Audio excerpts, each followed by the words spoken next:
And we are live. This is Ted Hicks from Late Night Parents. Ways to follow the show is latenightparents.com. I have Richie V in the queue 2 times over. Teddy Ted, look at us. We're both speaking and neither of our lips are moving.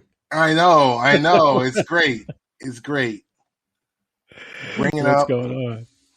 seeing the value behind things are good. Seeing the value behind doing this for, I feel like doing this for so long because we've done different iterations, right, of this. We're in a good 5 years. Yeah, right. Yeah, a good 5 years. But like I said, different iterations from a pod to the radio station to podding again to live streaming. Yep. And I will say.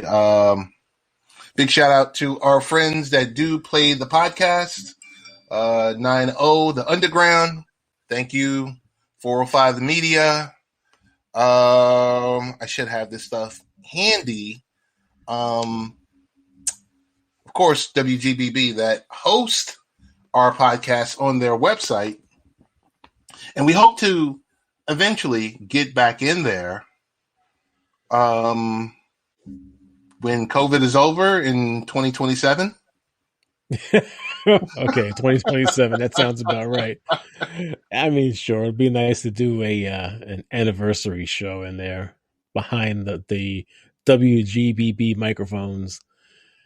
But this platform is working well for us. All the broadcasting needs we have, and let them host it, push it out to the world. But we got to go in there at least once to say hi to Brian. Yeah, I know. I'm feeling a certain way. We gotta go back in there and say hello to Brian to see how he's doing. Yep. And I will go. Nope. We'll eventually get this right. You do that. I'm gonna find it because I know it's out there. We'll eventually get this right. But a lot of things since we talked last week. I'm trying to do this once a week. The fun thing about this is being able to do pods with a bunch of people. Right. Where you talk a little MLB with Bucko Bruce. We talk, it's like, you could talk wrestling with people. You could talk this. You could talk that. But when we bring it back to the essence of the Sunday night show. There's nothing like it. Couple things that we won't be talking about. We won't be talking about Herschel Walker. Rich, why won't we be talking about Herschel Walker? I don't know. Why won't we be talking about Herschel Walker? Or maybe the better question is, why would we be talking about Herschel Walker? He is contemplating running against Senator Reverend Raphael Warnock in Georgia in 2 years.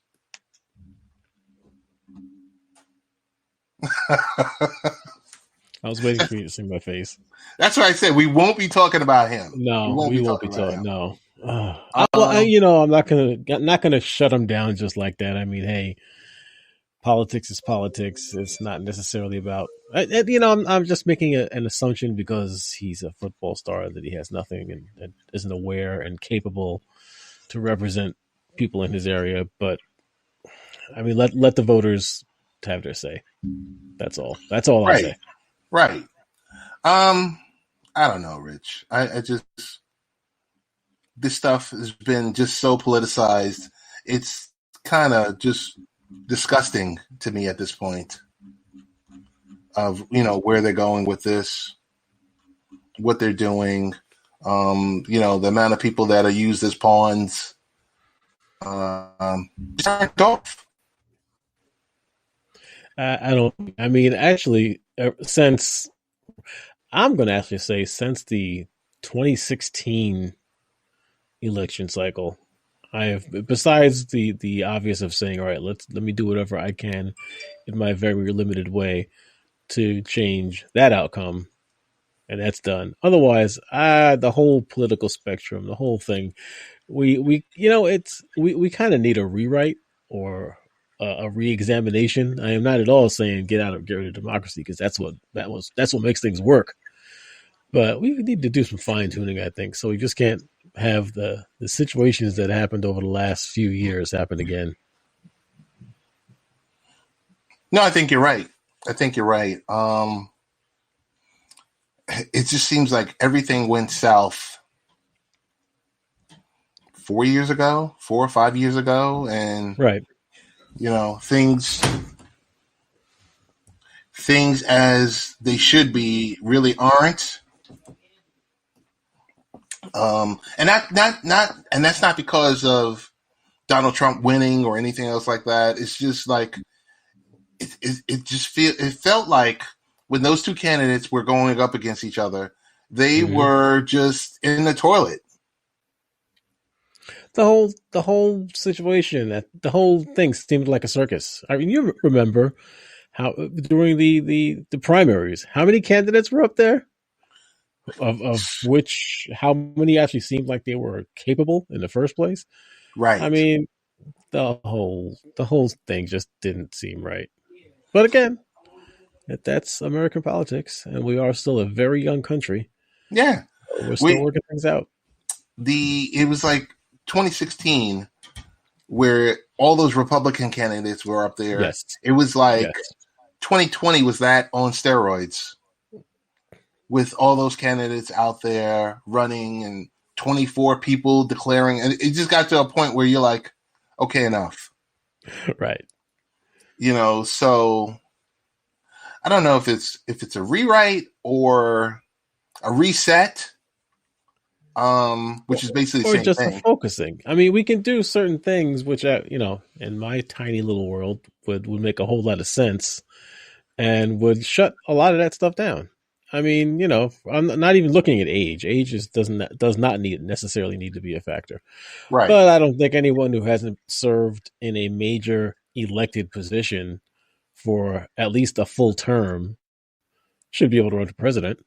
You at least been a senator, been a governor, been a senator, been a representative, been a mayor of a major city, been a mayor, been elected to some public office, held at least a term, got to be at least one term, and then you can throw your hat in the bag to be president. All right, fine. That I don't think is that asking too much? I don't think that's asking too much. No. And so we went from someone who was never in public office to someone that lived his whole life in public office. Right. I'm not saying that's right either. Agreed. Term limits. That's another one of those things that just make sense to me. Yeah. You're allowed to do a couple of terms. You can always step up, but you can't step backwards. And after you've done your time, if you move all the way up to presidency, good for you. Do your two and done. And that's it. Sure, maybe you keep a few people. Each party can have a few people that, farm team players, they're franchise players. Maybe they can do 3 terms instead of just 2. You got to select them, and they can do their 3, and that's it if they ever stay elected. That way you can keep some normalcy and some standards. But otherwise, 2 terms, anything, 2 going by. We won't be talking about WrestleMania either. It's WrestleMania today. It was today. I was looking at some of the commercials, and I was thinking about you. I'm like, I know Ted's going to be sitting on a couch, sipping an adult beverage somewhere, watching WrestleMania. Yeah, it's a 2-night thing, 2-night special. It's WrestleMania. A socially distanced 2-night affair in Tampa, Florida. There's about 25,000 fans. Oh, that many? Okay, that's better than what they had. So that's good. So, all right. Well, next year is going to be in Texas, so I don't know if you saw the Texas Rangers baseball game last week for their opening day. Like 45,000 fans. That was in the stadium.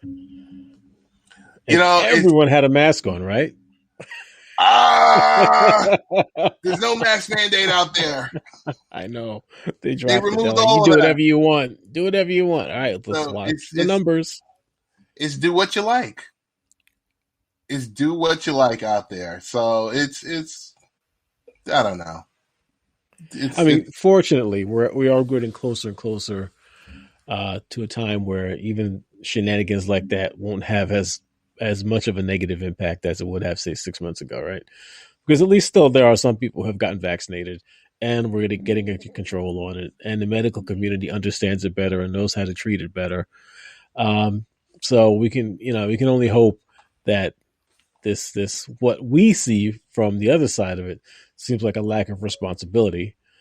We can only hope that this doesn't trickle too far up and start making numbers rise too much. And it'll be all out there, and people are, all the young guys doing it are affecting their family members, not themselves. And this, any deaths, any sickness is avoidable, and there's no excuse. But whatever, I'll wear my mask. you will wear your mask, I will wear my mask, and in Suffolk and in Nassau, as long as the numbers go down and the places that we have to deal with, as long as those numbers go down, we're okay. Yep. And it you hate to even sound like that, but it's like either get with it or forget it. Right. At this point, okay. What? Okay. It's like you don't want to do it. All right, knock yourself out. Mm-hmm. Rich, I got an email early this morning that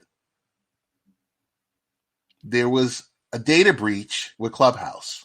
1.3 million accounts were leaked. I looked at it, and it's okay. Whenever you hear data breach, it's not good. It's bad.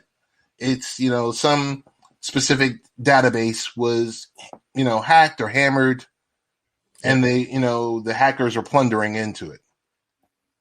But then I thought about it. I said, Clubhouse. Okay, what's there?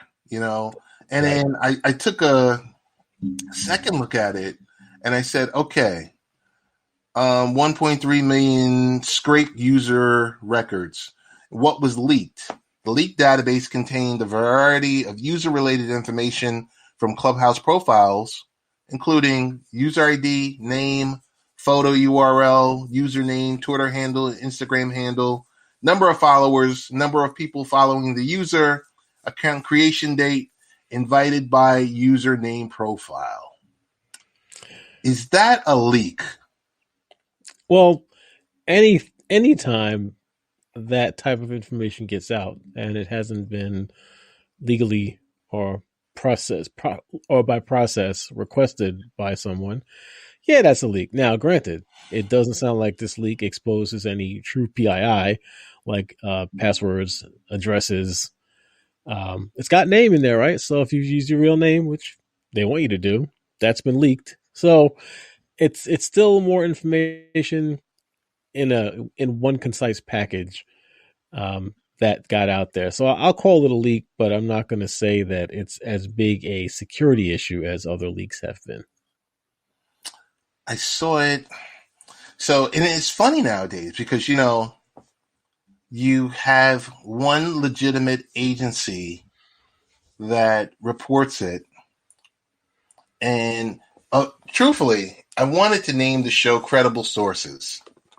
That would have been a good one. Because you look at situations like this and you're like, okay, is this a leak? I guess technically, yes, it's a leak if it was scraped. Right. But again, I guess, right, they make all this available through Publicly. their API anyway. Yes. So I guess So if you log in, yeah, Rich, if you log in to Clubhouse, I can see who invited you. I can see your Twitter handle. I can see all of this stuff is public. So Clubhouse was pushing back saying we weren't hacked. This is all available information. Yeah, but I still question how the information was obtained. I mean, sure, if someone, through a bot or a scripting or whatever, started just parsing Clubhouse through public means and so just compiling this information, sure, but unless Clubhouse makes this data publicly available, in a large manner, not just pulling data to pass along for advertising and tracking and things like that. Unless they do that, I would like to know how it got out there in the Right, first place. right. Big shout out to Tony D and Danny Salerno. Danny, no problem. We had a great discussion with Danny and Tony a few weeks ago, and then I hopped on a stream with Tony D the other night, Rich. Um, so here's my question.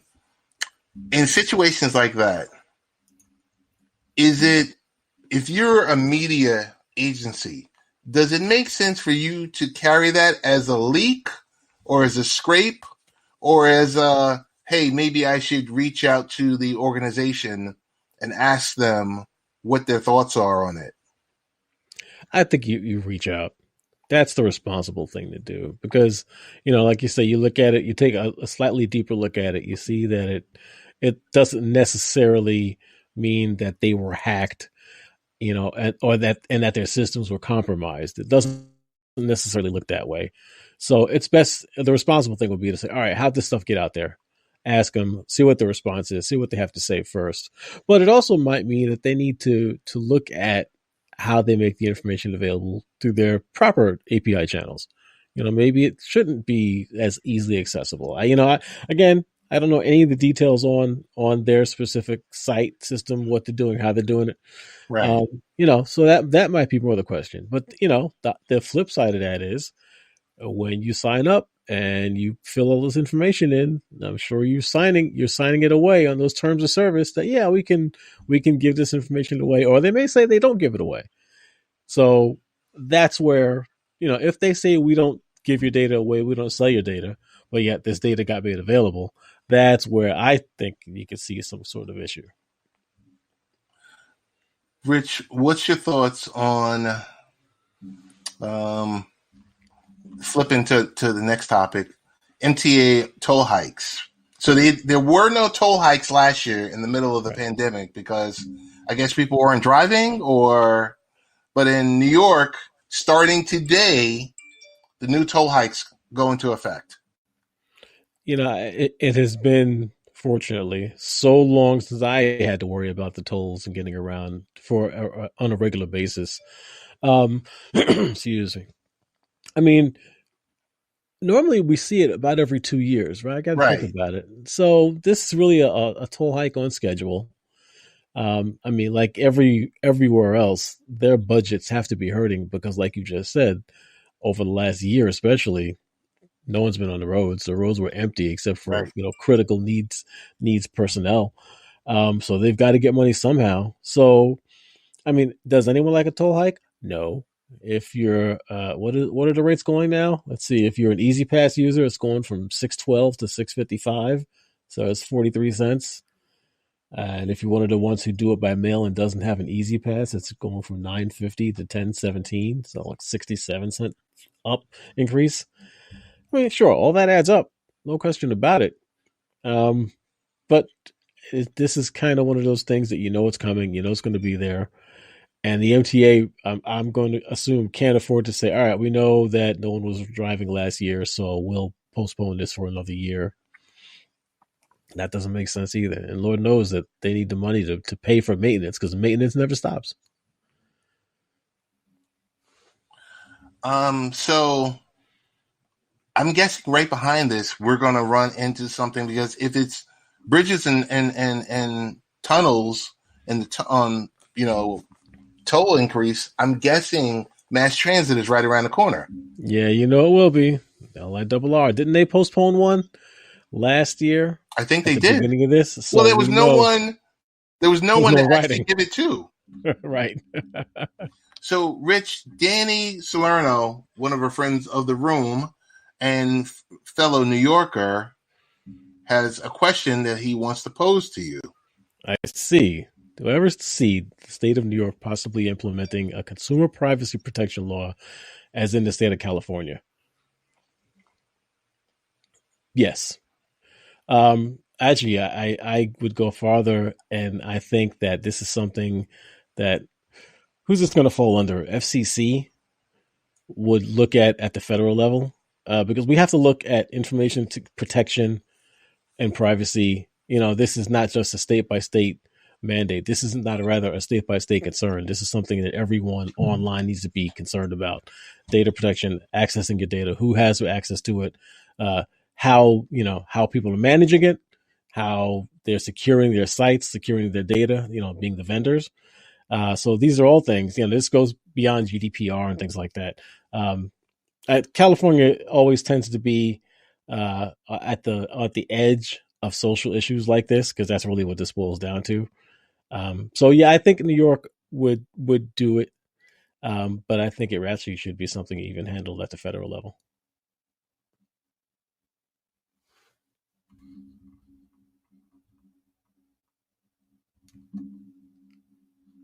And did I lose audio?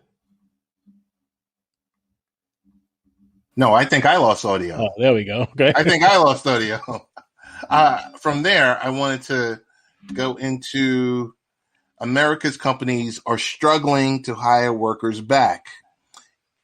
It risks derailing the economic recovery. Let me pop that one. I was looking at that article as well. I mean, as much glossing over that topic, as much as we want to talk about stimulus, and we're getting ready to go through, I think, a fourth round or a potential fourth round of stimulus. They've been talking about it.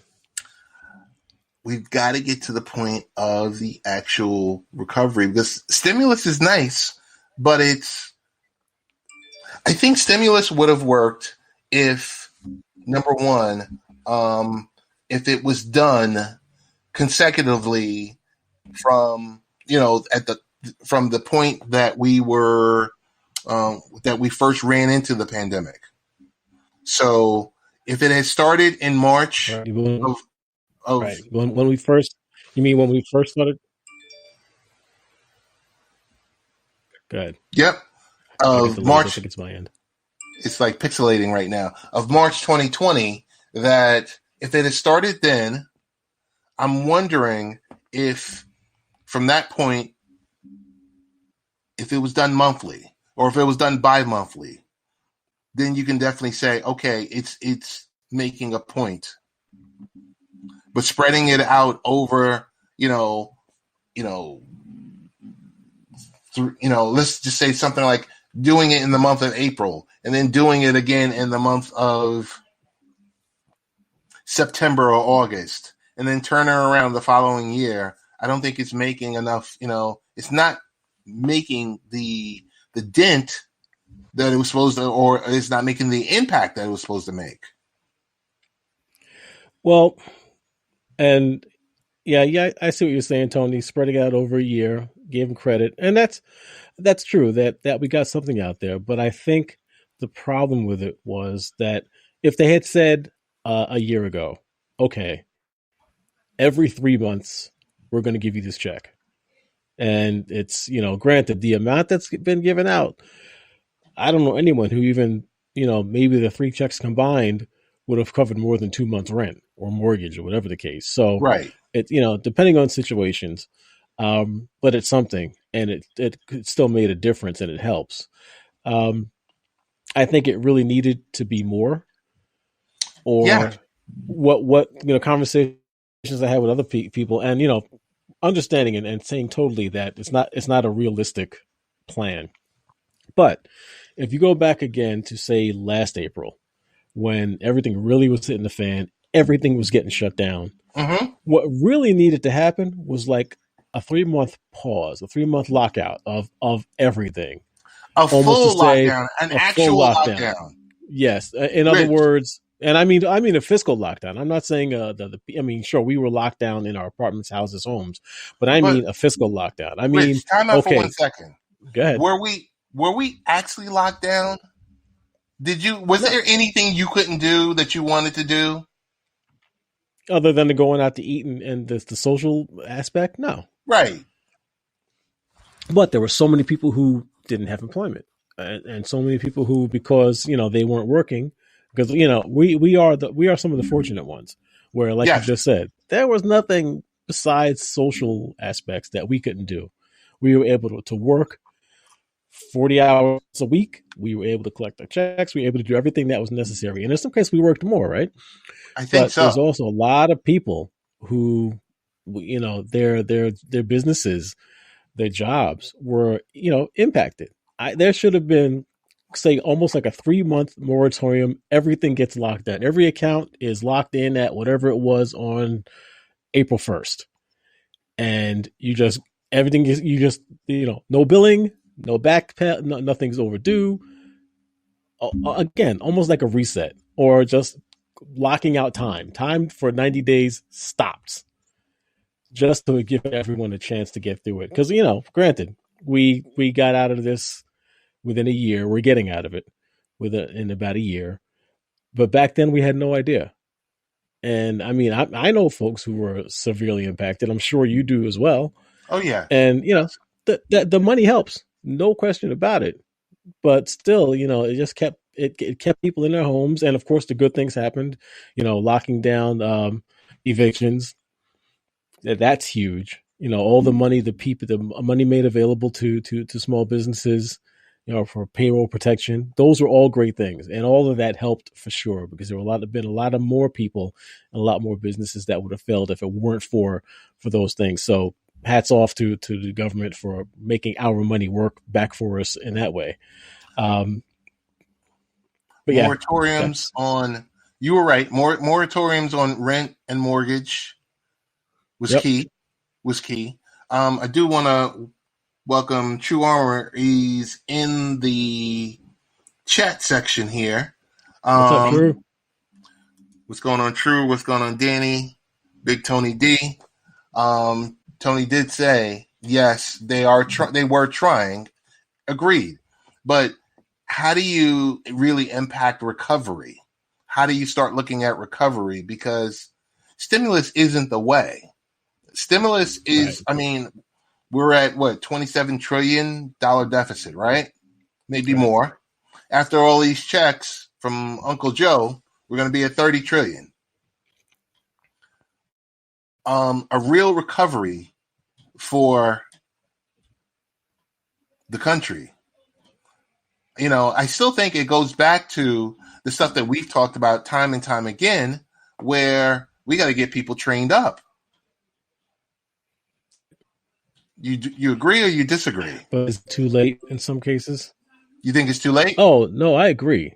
We need people trained up. I think in some cases it's too late, because now it's not just a situation or a case where we have all the jobs out there available and people need to be trained up to get out of whatever they've been doing for the last 50 years in something that's no longer as viable. But now the employment itself isn't there either, because so many companies, so many businesses have gone under. So we're kind of at a catch-22. I don't know. Maybe it's looking at something where you can offer retirement to people earlier without penalty, because if there can't be any employment roles, what are they going to do? Are the jobs out there? Labor market's still not the greatest. Let's say things keep going along, and we're getting out of the 6 months. You're not getting those positions. The real market, that is not coming back anytime soon. The commercial real estate market, especially, no time soon, because this is now what you and I have talked about for years: remote work and the capabilities and abilities to do the job and not necessarily have to be in an office. The rest of the world has just caught up with this, and many CEOs are looking at it and saying, hey, if I can save 25-30% of my costs for real estate and rent, and just have my people working from home and just cover their networking, their internet, and get them a laptop to sit there, and they show up somewhere maybe once a week, fine, I'm going to do that. So that's the question now. Do we need, that's how the question is, how business shifts going forward. And that's what we don't know what's going to happen. So the labor market is on the path to recovery, but it's not a sure thing as the economy reopens. Worker shortages are hitting some businesses, and experts warn of millions of jobs permanently lost. I think are we still at the 9 or 10 million mark? Stimulus hasn't led to a spending surge yet, and Americans may sit on their huge savings pile. I'm I might have bought a couple of things, but I'm one of those ones that also at one point in my life got unemployed. And it was at a time when all the bills still got to be paid and things changed. So sure, there are a lot of people who were able to get those checks and spend it and go ahead and sit there and buy the 80-inch TV or trip or get work at home. That would be a good way to spend it. But a lot of other people, I know a lot of people who said, I got the check, it's sitting in the bank, I'm not touching it, which I think is the responsible thing to do. It'll become stimulus for the economy later on. But right now, it's money sitting in the bank for those who didn't need to spend it, and those who did need to spend it. Sure, it didn't act as stimulus there either. It just acted as life preserver because that money went straight from the check to the bank to the rent to food to car repairs to childcare to all the things which still have to get done. So, it's I've always kind of thought this is nice, but this is kind of more like survival money right now. You want Hey, stimulus Rich, money? It's all right. You give everyone a big check after this recovery, after we get out of the COVID situation, and then you say, all right, everyone, here's a check, go spend it. That's stimulus. That puts money into the economy and makes things get back going. Rich, you're slightly pixelated, so jump back out and jump back in. All right, be right back. And as Rich jumps out and jumps back in, the one point that I'll read from this article is the stimulus spending boost could be smaller than expected. The government acknowledged the risks associated with weak spending and acted on them. The $1.9 trillion stimulus measure approved by President Biden in March was the largest relief package to hit the U.S. economy since the CARES Act was passed in the first months of the pandemic. Americans received support in the form of stimulus checks and bolstered unemployment benefits, two boosts set to supercharge spending and overall demand as the economy reopened. Recent studies suggest that the boost may not be as potent as anticipated. Stimulus checks recipients spent just under 1/4 of the latest relief payments, according to researchers at the Federal Reserve Bank of New York. That's less than the share spent from the CARES Act checks or the $600 payments received in January. About 42% of payments were saved, the highest percentage of all three stimulus checks. Though the savings can be unwound over time, they do little to aid the recovery and in the near term. The remainder of the checks is expected to go towards paying down debt. Now, I didn't read the article, but that's what I said. Yeah. So that is you hit it head on. You hit it head on with because what I'm hearing is, or what I heard was, and this is just from a small faction, that like some of the millennials who received their stimulus were buying stocks. I mean, what does that do for the economy? Millennials don't buy cars, so they don't buy cars. They don't buy cars. They're unfortunately, a lot are still living at home, or they all live. There's 5 of them in an apartment made for 2, so their rent is also a little less because that's just how it is for them. This is a rough, just a rough time to be going through that stage of life for them, and especially if you're in New York or in a major metropolitan area. But yeah, the money, people are going to spend it right now on things they need, or small. I won't call them trivialities, but small little items which make life a little better, quality of life items.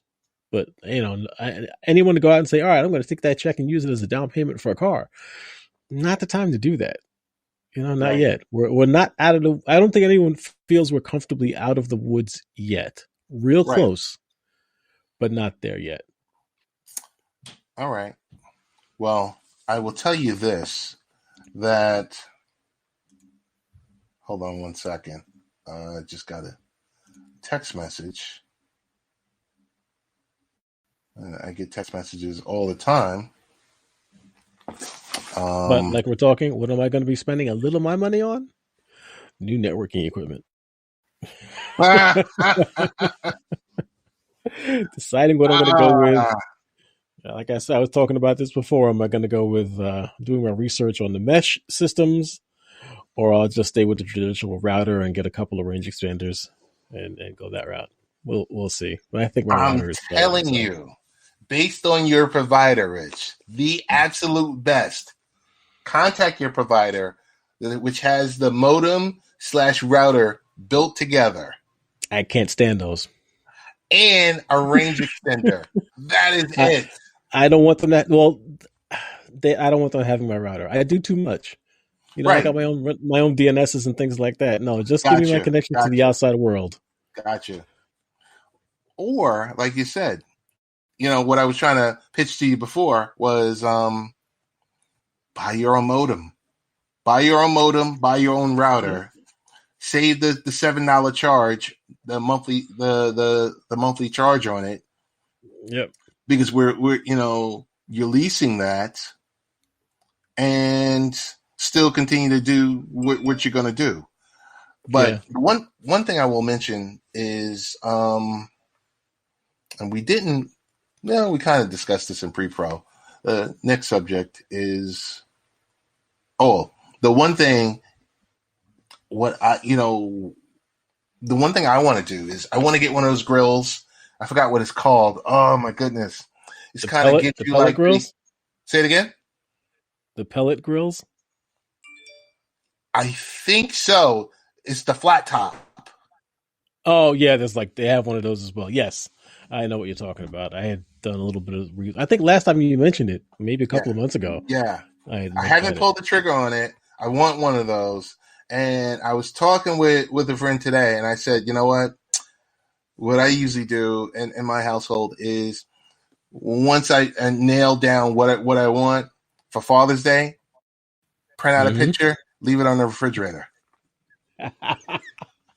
Never fails. Never fails. Leave it right on the refrigerator and go, well, I don't know. I don't know what's going on. So when they ask, what do you want for Father's Day? You kind of just right there. Look at the fridge. Walk over to the fridge, get some cold water. You know, there in front of the picture. There you go. What was I gonna say? In pre-pro, we were talking. Pre-pro, there it is. There it is. In pre-pro, we were talking about what are you watching, and I asked you about Falcon and the Winter Soldier. And I am only on. I finished episode 2. I have not seen 3 or 4, and you've been telling me that 3 was good and 4 is off the chain. 3 was good. The way episode 3 ended, you were like, uh-oh, here we go.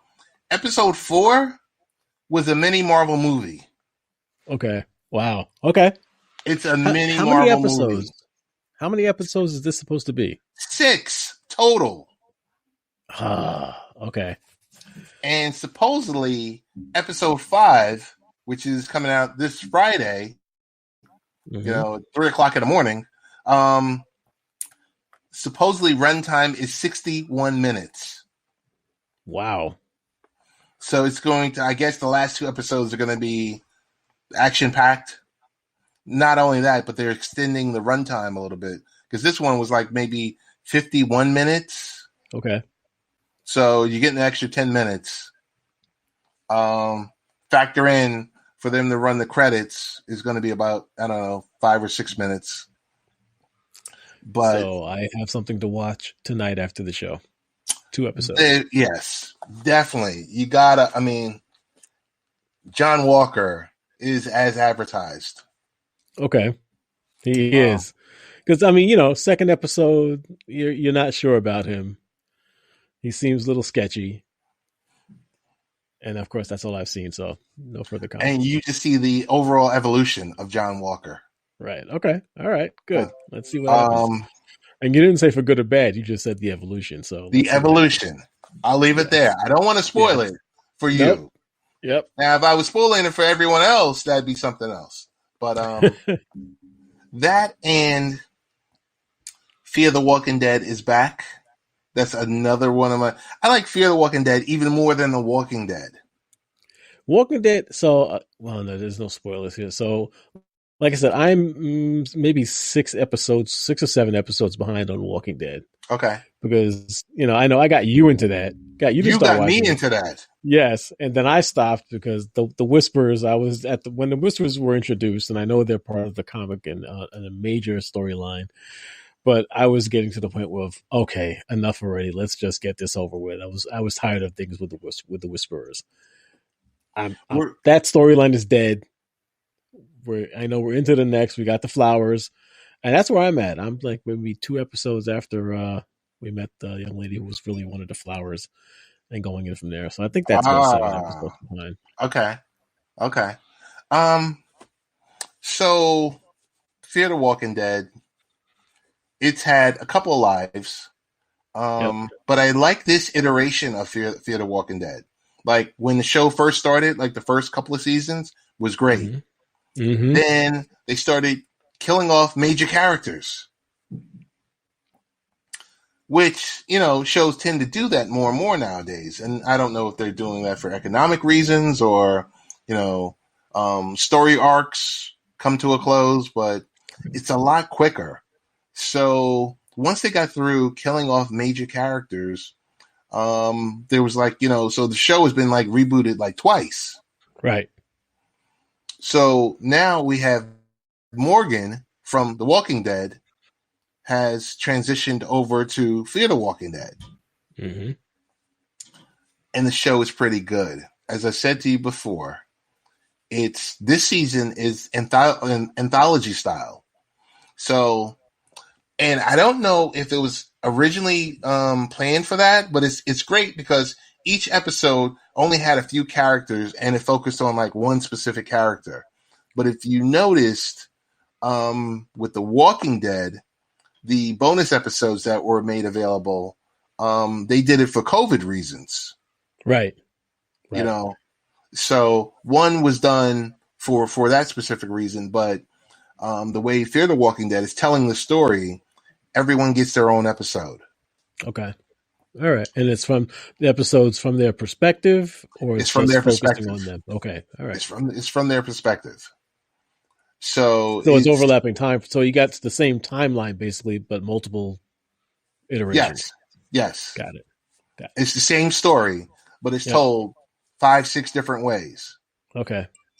So kind of like Vantage Point. Kind of like Vantage Point, the movie. No, I'm thinking of a different movie.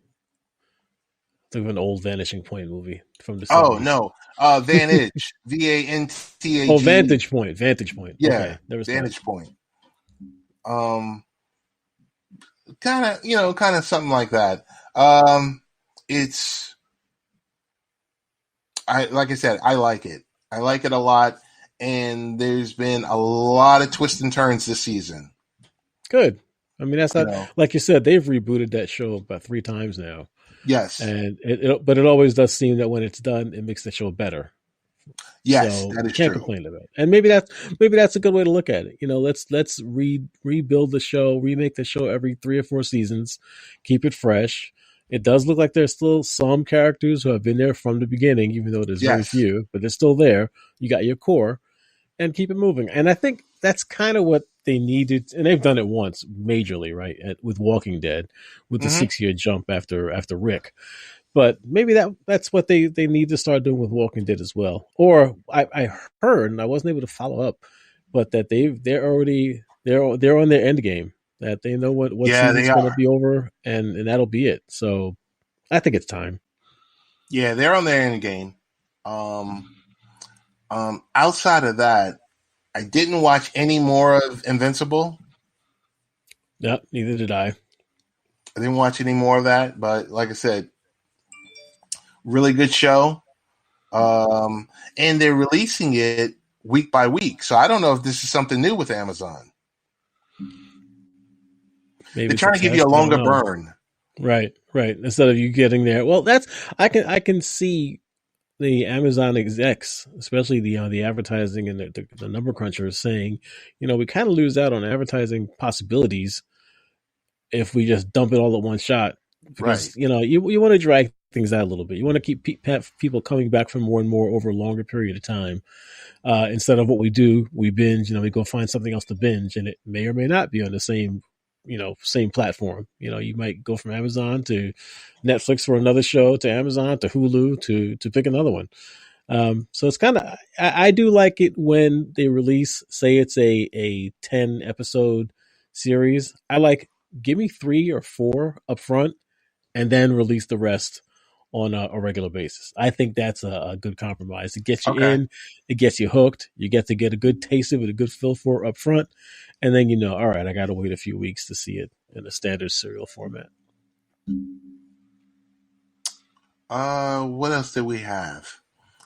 Dude, tell me why the political football of vaccines is just getting uglier and uglier and uglier. It's a symptom of kind of what we were discussing earlier in the political side of things. It's just a symptom of the information, for whatever reason, not being believed, being disseminated by people who aren't qualified to disseminate it, and they're just talking at the sides of their heads. If it's very simple, and it's for whatever reason, the lack of trust in science, which is something I just do not understand. But I mean, let's face it, if you want to get information about the vaccines, where does it make sense to go? I think the CDC is like the first place you should look. I know it's the government, and if you have distrust of government, you're not going to trust them, but it's science. Go to the CDC. You can get the true information from there. You can go to the World Health Organization. That's the next best place to go because they're coordinating all this over the planet. They've got all the information on the vaccines, on and the cases of who's got side effects. They've got all the information there. What's safe, the recommendations. It's all there. And then there's another location I'm not familiar with, but why not? The Immunization Action Coalition. I think this is one you mentioned. Do you know anything about them?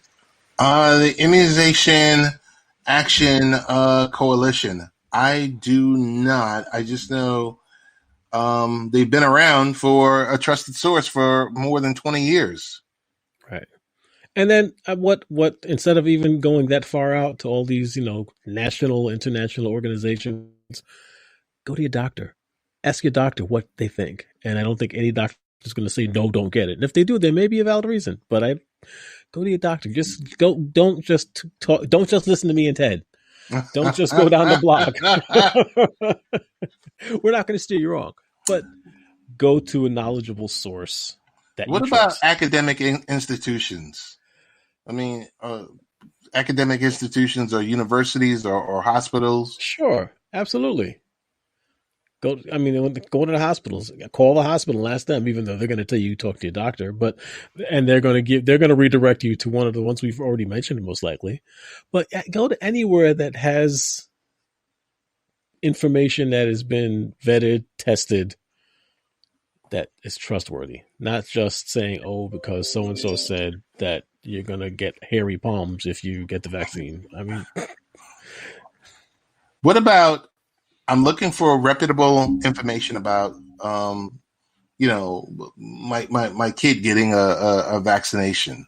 Many of these sources, like the CDC and World Health Organization, have been doing this, and talking about kids and adults. But what are some resources that parents can, rely on specifically well, for kids?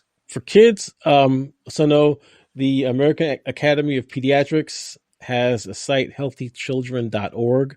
That's a good place to go to get, again, valid, trustworthy information. The websites of some of the children's hospitals. Let's see, there's Children's Hospital of Philadelphia, Boston's Children's Hospital, the Children's Hospital of Los Angeles. All these locations are valid sites that you can go to. And there's one other site where you can get more information, uh, www.immunize.org. Ah, That is another location to get valid, and that's immunization info, not just for children, but for adults as well. But that's all, that's all encompassing, and it's not just COVID related. It's all immunizations. These are all places you can go to get information for yourself and for your children. so what makes trusted websites different from other websites? I didn't write it. You didn't write it. Real medical experts contribute and write this information. That's what makes the difference. They are written by doctors. They are written by scientists. Their information is compiled from people who this is what they do. They are scientists and doctors and knowledgeable people on the subject matter. What's the easiest way to spot false information, aka fake news, about vaccines? Who wrote it? Who's listed as the author of the article? What are their credentials? And this is a big one, is there a reference to other valid sources in their article? Anyone could say, I said this because I said this on my site because I read it on Joe's website, and Joe's Right. website said it was on my website. Especially if there's no clear author, then that's a red flag. Or there's no obvious credentials. If this person isn't truly an MD, PhD, or has scientific credentials, that would be suspect. And again, no research studies are referenced. Every scientist and will reference previous information, investigation, resources, experimentation. That's all going to be referenced in a true article. Because again, nothing happens in a vacuum. So they all point back and forth to each other's work to validate what another has done and what another says. Rich, what are some red flags to watch out for when researching vaccines? Well, let's see. You want to look at the type of website you're looking at. Of course, we know these things, but if it's got a .edu after it, that means it's an academic institution like a university. .gov on the website means it's a government website. .org on it means that it belongs to a nonprofit organization. And .com, of course, means it's from a for-profit company. So, if it just ends with .us, .tv, .ly, let's look and see just where the information is being posted and hosted from. And same thing, if it's just on Facebook, it's not necessarily legit. If it's just on Twitter, if you see a post on Twitter from someone, that doesn't mean anything. Do some, like anything else, research. Do some valid research. Don't just take anything you read, just sight unseen for granted. So, as you mentioned before, red flags are there's no obvious author, meaning the author is guessed. Mm-hmm. The author does not have valid credentials, as you mentioned. The author or organization appear to have a conflict of interest or is one-sided. The information is not updated with the latest news or evidence. There is no scientific evidence listed. The information contains spelling errors. Key thing to watch.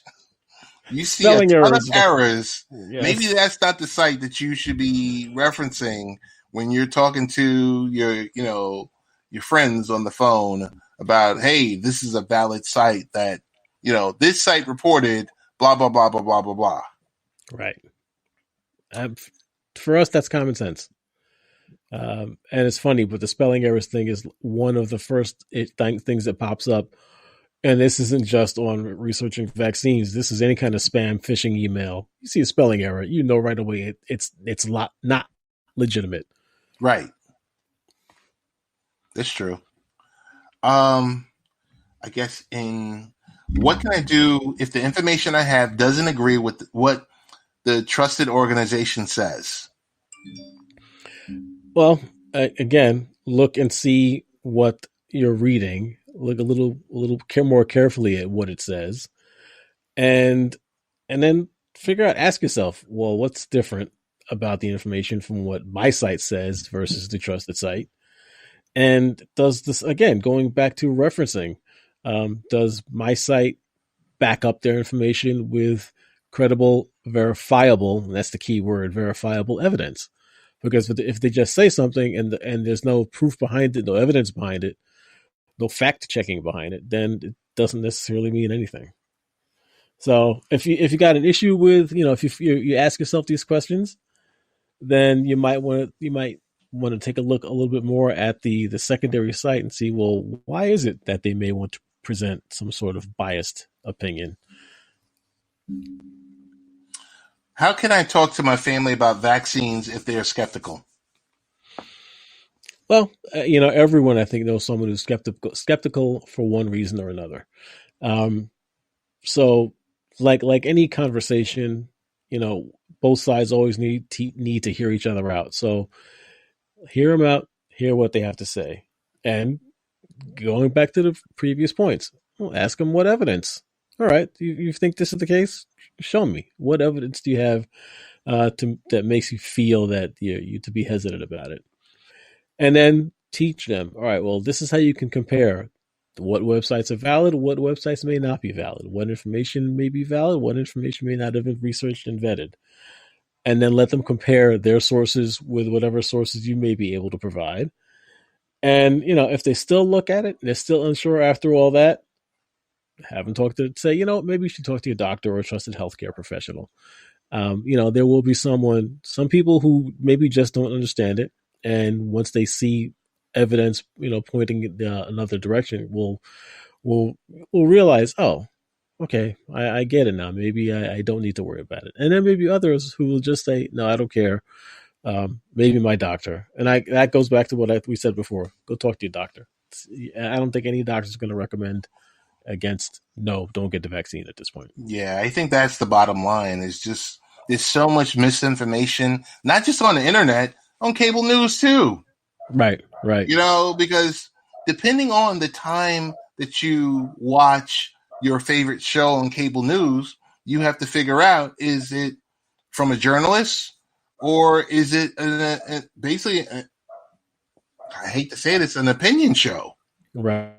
And you're right. And that's one of those things, beyond COVID, beyond vaccinations, just in general, never embed yourself in one line of thought. Sure, I look at Fox, I look at MSNBC, look at Al Jazeera, look at BBC. Look at news which will be presented from both sides of whatever spectrums you're on, just to get truly balanced information. Because there's always going to be a case that one side will find something that the other side doesn't say, and vice versa. So get your information from all sources. Don't just focus on one line of thought. Before we close out, I will do the research. I saw a disturbing video of, I